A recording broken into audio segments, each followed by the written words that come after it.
Tashidele, and welcome back to Natural Liberation. Today we are completing part 1, the path of individual liberation, and looking at the emptiness of other. Last time we looked at the emptiness of self, and so this time we are going to look at the emptiness of other. Both Vipassana type techniques, both dealing with wisdom in the Tibetan Buddhist tradition. So we began looking at this from the Cittamatra position. The Cittamatra school or approach was sometimes considered part of the path of the Bodhisattva, which we will begin next time.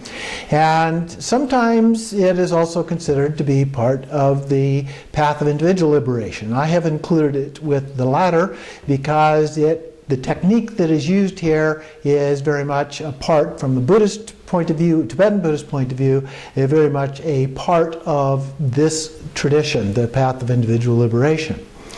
And so we're going to be looking at that today. Now, Cittamatra means mind only. And so we are looking at how we understand things in a little bit different approach than the Shravaka approach that we looked at last time. In that approach, we looked at consciousness as a stream of moments, moment by moment by moment. A stream of moments together of awareness. So we connect all of these moments together and it appears as a continuous stream. Well, there are also here 6 consciousnesses.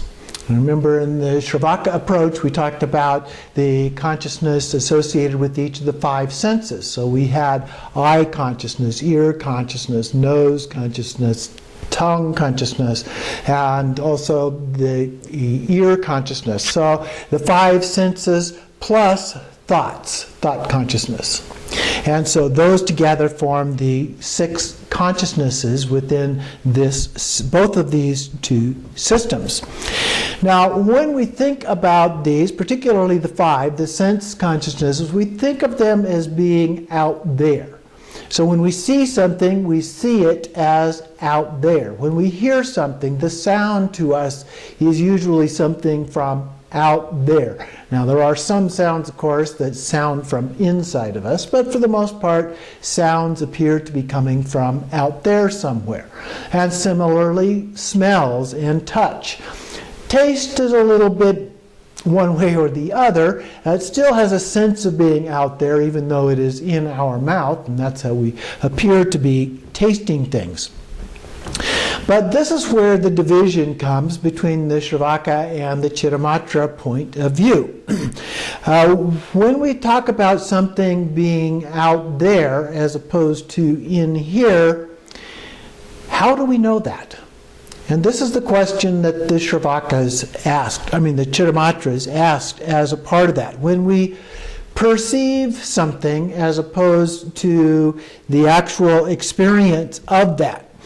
So there's a division between the inner perceiving mind and the outer perceived object. Subject-object difference. And the Cittamatras basically said, this is an illusion. It's a conceptual invention.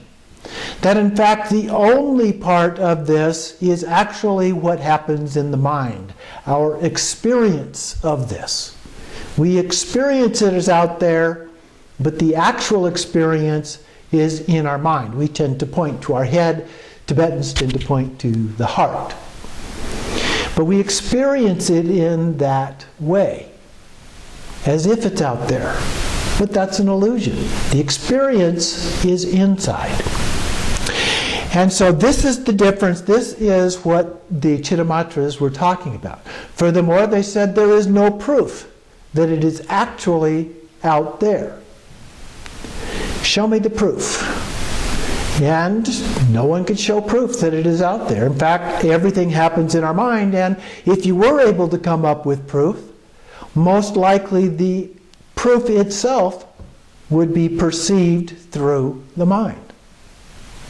So since everything is perceived through mind, then the Cittamatrans made a point of view, their philosophical point of view was that it's not out there, everything is mind. The mind-only school.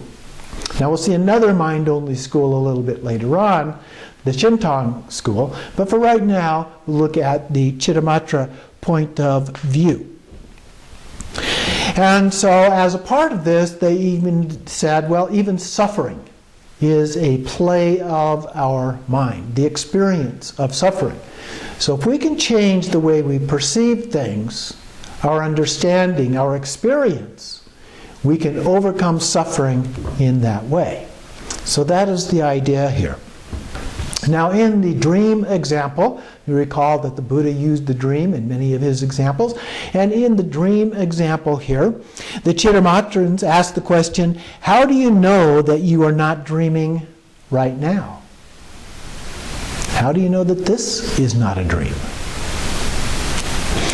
The 6 consciousnesses are usually perceived as being outwards and then dissolving back into a 7th consciousness, the alaya consciousness. The alaya consciousness is where we also say that sometimes called the storehouse consciousness, where karma or the seeds of karma are stored in order to ripen when they meet together with the right conditions. So the metaphor here is the seed. If you just take a seed and you held on to that seed, nothing would happen.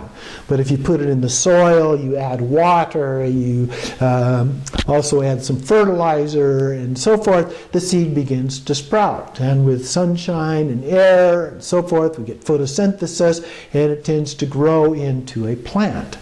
And so this is the metaphor that when we plant this seed of karma, based on our actions, our good and bad actions, those then, when they meet with the right conditions in the future, whether this life or some other life, will then ripen. The alaya consciousness then is what enables that to go from one lifetime to the next, as a stream of consciousness that then continues and is then reborn. So the dream example then is this maybe a dream? And the waking experience then is perceived as a dream as well.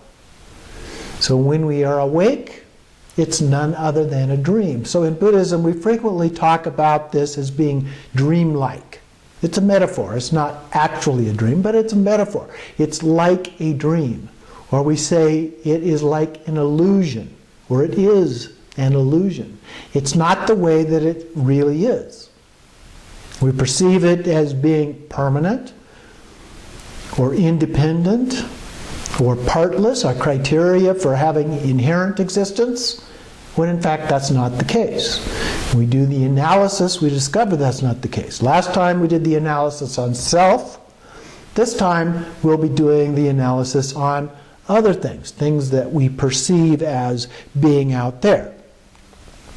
So by then resting our mind in its own nature, looking at the true nature of things, the true nature of mind, we see emptiness and all the confusion, according to the Cittamatras, then disappear.